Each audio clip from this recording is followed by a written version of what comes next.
Gaming and guns. The president hosts industry leaders to look at the connection between video games and violence. Gun control. All eyes are on Florida Governor Rick Scott as he considers a bill in response to last month's school massacre. International Women's Day. Women across Europe and Asia voice their demands for equality and respect. We look at the Catholic approach. And a papal poll. Holy Father's popularity 5 years after Francis became Pope. On EWTN News Nightly for Thursday, March 8th, 2018.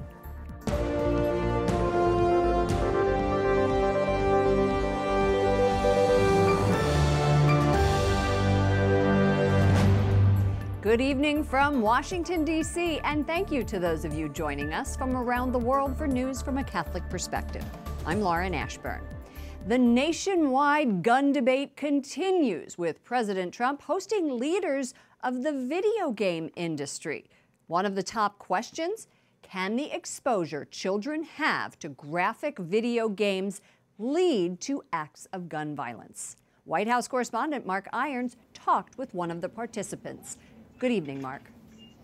Good evening, Lauren. This is a personal topic for the president. He says he's concerned with violent video games and movies, and he sees it through what his 11-year-old son, Barron, watches. A media expert tells me graphic content shouldn't be pushed on kids.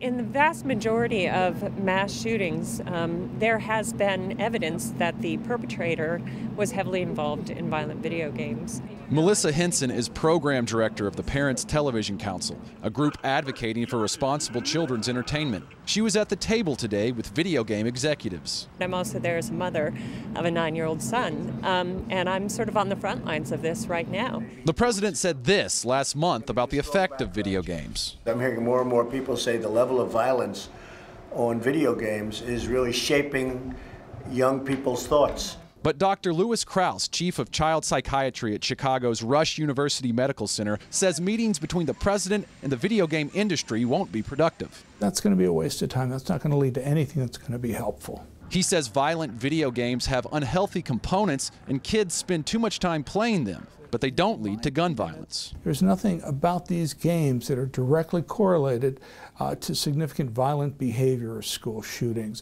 EWTN contributor Monsignor Charles Pope tells me that could be true, but constant exposure to artificial, extreme graphic violence is desensitizing. Something happens to the human soul and heart when we just routinely think that violence and the killing of a human being is some kind of a form of entertainment. Pope Benedict used strong words on this very topic over a decade ago in his 2007 message for World Communications Day. He called the production of entertainment exalting violence a perversion and, quote, all the more repulsive when these programs are directed at children. On another note, this afternoon, the president signed the order for steel and aluminum tariffs. The president says there will be a 25% tariff on foreign steel and 10% for aluminum. Canada and Mexico will be excluded for now. Lauren? White House correspondent Mark Irons, thank you. Florida's legislature has passed a school safety bill, raising the age to buy a rifle to 21 and banning bump stocks. 67 yeas, 15 nays, Mr. Speaker. So the bill passes. Read the next bill. All eyes now turn to Republican Governor Rick Scott to see if he will sign the bill into law. He says he's going to take time to read the bill and talk to families from the Parkland High School where 17 were killed last month.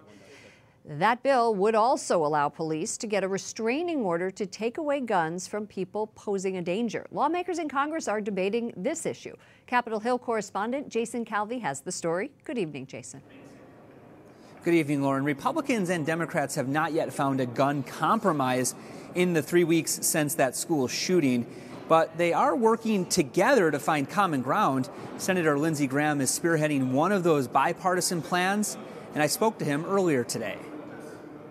If you'd had a law like this, it's the best chance to have stopped this guy. Republican Senator Lindsey Graham and Democrat Richard Blumenthal propose a solution in the wake of the Florida shooting. It would allow police and family to go to court to get guns out of the hands of someone with a mental crisis. Our bill is narrowly tailored to deal with people who demonstrate solid factual evidence that they are in fact dangerous. Blumenthal and Graham's bill would apply nationwide, but Florida senators want to encourage action at the state level. Their bill would give federal dollars to states with gun restraining orders. Senator Marco Rubio says it's needed. If today you believe someone is going to do something like this, you can report it, but there's very little you can do to remove guns from someone until that person's adjudicated, gone to jail, or something like that. The latest push in Congress comes as the father of one of the 17 victims in Florida shares his grief on Capitol Hill. The last time I ever saw my daughter, I don't remember if I said, "I love you." I don't remember. It haunts me till this very minute.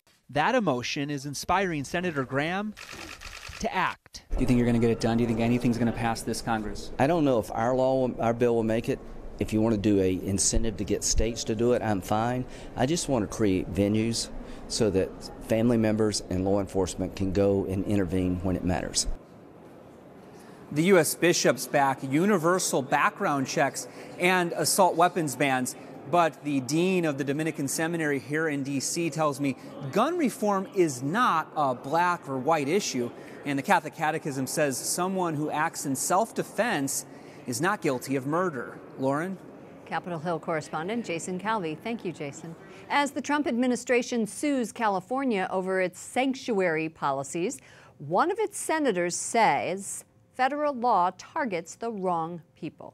I think the standard that was established is to go after the people that are problems, that have criminal records or are a problem, and not to pick up the father escorting his daughter to school.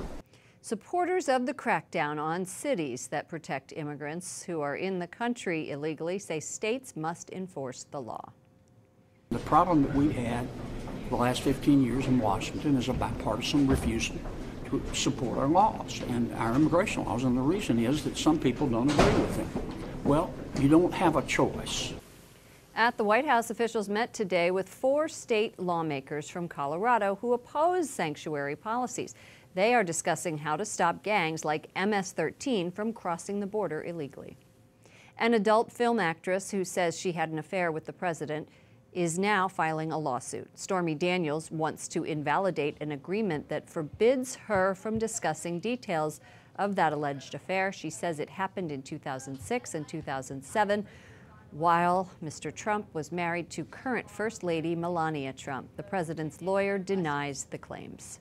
The U.S. Holocaust Museum strips Aung San Suu Kyi an award. She is the de facto leader of Myanmar. The museum cites her failure to help Rohingya Muslims. The minority group fled for neighboring Bangladesh amid accusations of ethnic cleansing.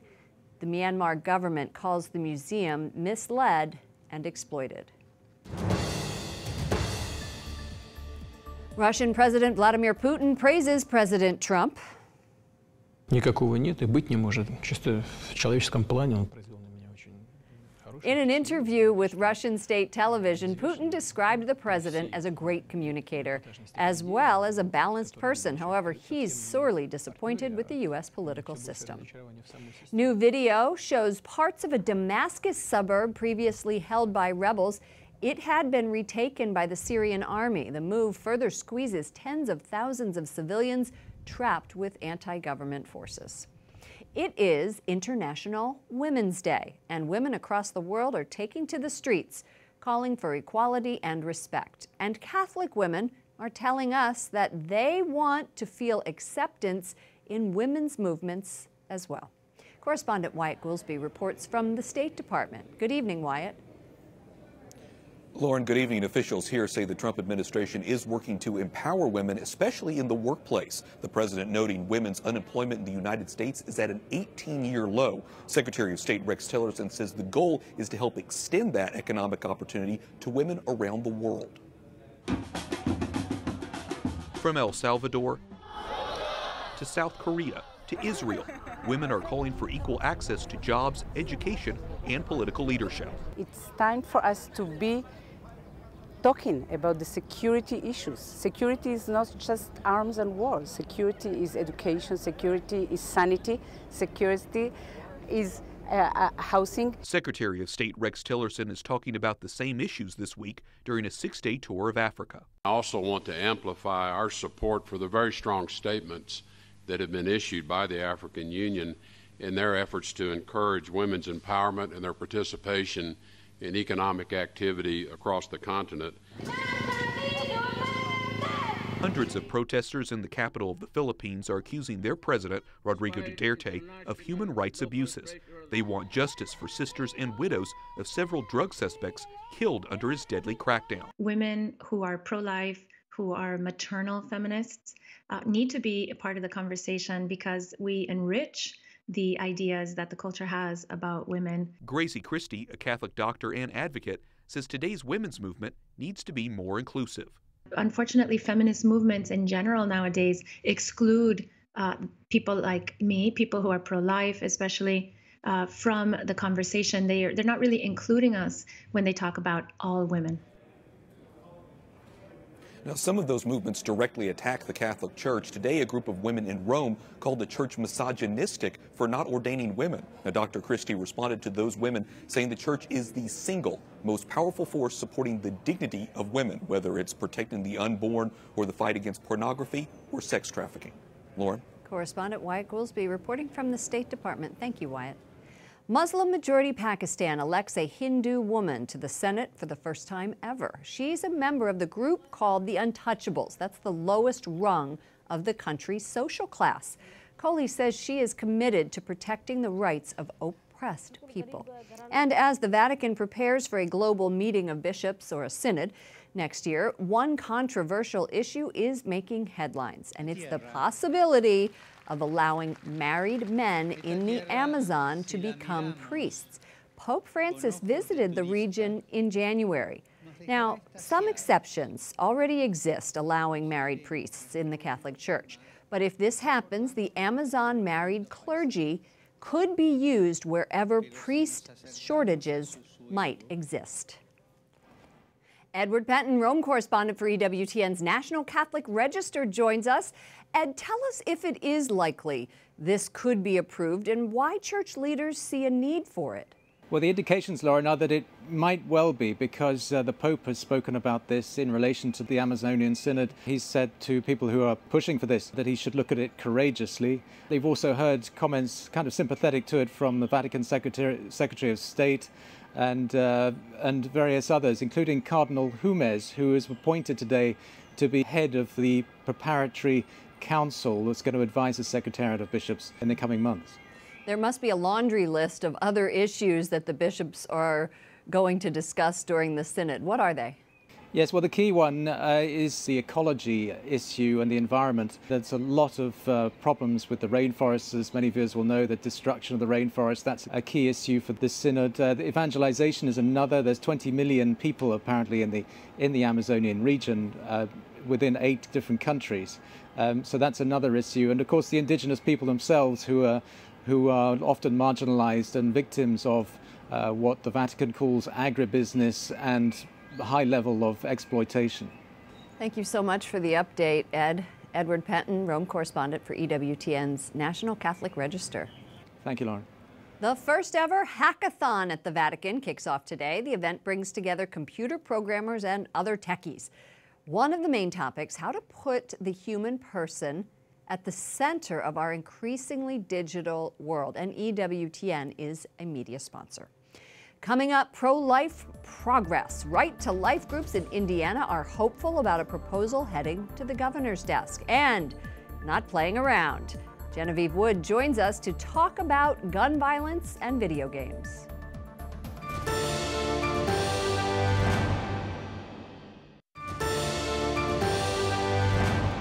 The Indiana legislature sends a pro-life bill to the governor's desk. It requires medical providers report patient information to the state for women who are treated for complications from abortions. The group Indiana Right to Life says it is looking forward to the governor signing this historic legislation. Oklahoma is changing its program for delivering prayers and sermons to lawmakers. At least one state senator complained after a Muslim imam was not allowed to serve as chaplain at the State House. Officials now say a chaplain will deliver a daily prayer and visiting clergy can serve on occasion. An act of war. That's what California Governor Jerry Brown calls the Trump administration lawsuit, challenging the state's immigration policies. When it comes to these different laws, there is no doubt that the police can do their job. Now, the federal government ought to do its job and not blame California.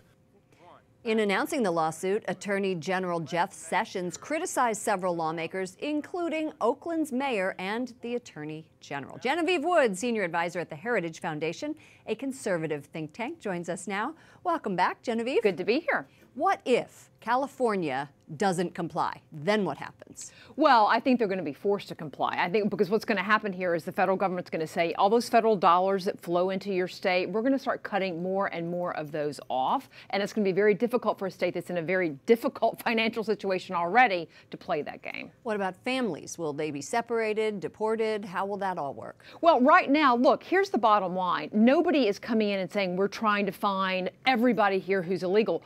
We're going after criminals who are doing things like recommitting crimes that many of them have already committed crimes. These are not just one-time criminals. We're going in and trying to find the bad guys and get them out. That is the role of the federal government. It's not about breaking up families and sending those folks home. It's finding people like the man who killed Kate Steinle and making sure those folks don't commit further crimes. Speaking of crimes, let's move to gun control. The president wants tighter background checks and an increased age limit, yet Republicans aren't doing anything on Capitol Hill.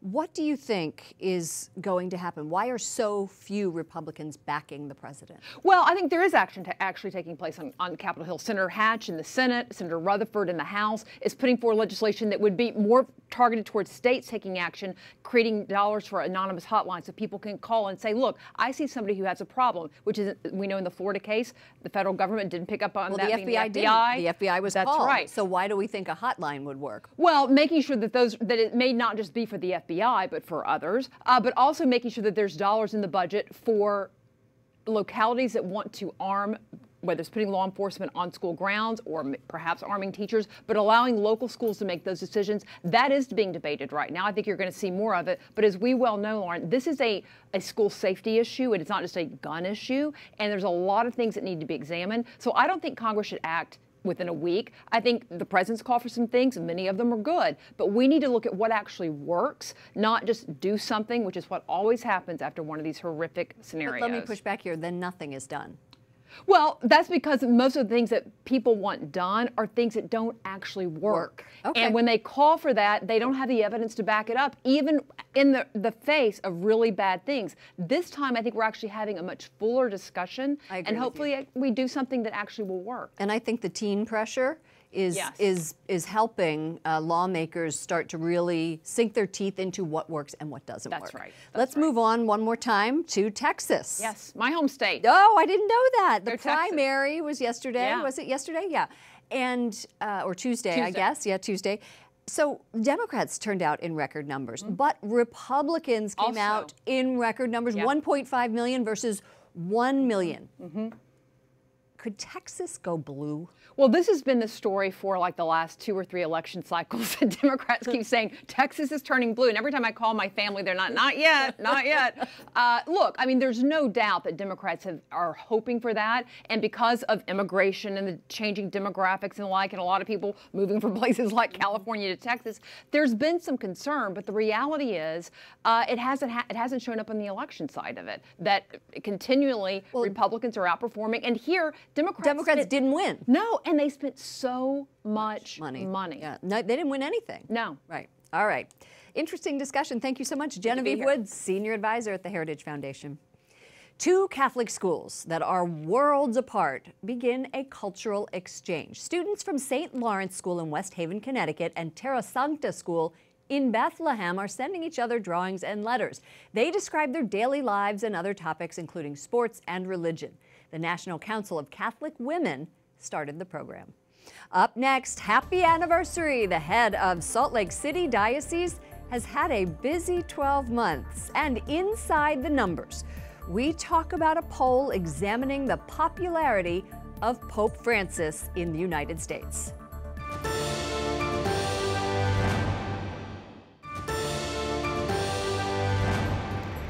Holy Father meets with a group of Catholics from around the world who help migrants and refugees. Pope Francis expressed his thanks to them, and he says dialogue is the key. Next week marks 5 years since Pope Francis became Pope. Here in the United States, he continues to be a popular leader among Catholics, but warm feelings among American Catholic conservatives are waning. According to a new study by Pew Research Center, 34% of Catholic Americans polled view the Pope as too liberal, compared to 19% in 2015. Our next guest was the lead analyst for the study. Joining us now is Elizabeth Supak. She is the lead analyst on this study at Pew Research Center. Welcome to the program. Thank you very much. Thank you for having me. 1,500 Americans participated in a survey. 300 of them, approximately, were American Catholics. Tell me, overall, what do they think about the Pope 5 years into his papacy? Well, overall, they are still very happy with Pope Francis. Overall, 84% of American Catholics have a favorable opinion of the Pope, and that's virtually unchanged from after his first year in office. So it's been a very steady high favorability rating for him. All right, but we talked about liberalism versus conservatism. Tell us what is happening with Republicans. Let's go there first. So with Republicans, that is where you start to see some of the what we've called signs of disenchantment here. And you do see that Republicans are a little bit less likely to say they have a favorable opinion of Pope Francis now than right after his first year. After his first year, they were about 9 in 10 said that they had a favorable opinion of him. And now it's down about 11 points or so. But to be sure, they still, 79% still say they have a high opinion of Pope Republicans. Francis. Republican And Catholics. they're self-identified. And I think we should mention that all of these Catholics we're talking about are self-identified Catholics. We don't know if they've gone to Mass weekly. We don't know what kind of Catholics Correct. they are. They have told us that they are Catholics, Okay. and that is what we're Great. That is what we're going with. Let's take a look at how the current Pope's favorability stacks up against recent pontiffs.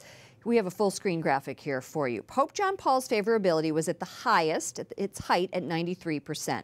Pope Benedict's at 83%. That was 2008. And finally, Pope Francis, 90% at 2015. What's the most significant thing that Catholics tell you that Pope Francis has done? One of the striking things about that question is that American Catholics give us a very wide range of answers. There's no one particular thing that they have a consensus on that Pope Francis has done. Instead, they tell us that he has made the church more open and more accepting. They also tell us that he himself is humble and that he is a pope for the people. Those were the key words that came back from what is the most significant thing about Pope Francis. Those are some of the words, yes, that he is setting a good Christian example and that he talks to people more, that he is involved, he's engaged with the community. So sum this up for me. It seems like what you're saying is that Pope Francis enjoys high favorability. When you break it down, however, people are thinking that he's a little bit too liberal. We do see an uptick in that among American Catholics overall. You see about a third now say that he is too liberal, and that's up about 15 points or so from 2015 when we last asked the question. And what we talked about before, these differences along party lines, is that Republican Catholics see this even more. About half of Republican Catholics now say that he is too liberal, and that's up from about 23% in 2015. So there is an edging in this direction, but by and large, they also still say that they like this Pope, that he is a compassionate and humble Pope. So there is a little bit of change here. Thank you so much for joining us, Elizabeth Supak from Pew Research Center. Thank you so much for having me.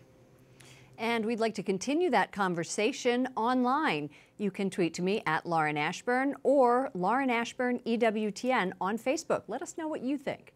Finally tonight, a bishop celebrates the 1-year anniversary leading the Salt Lake City Diocese.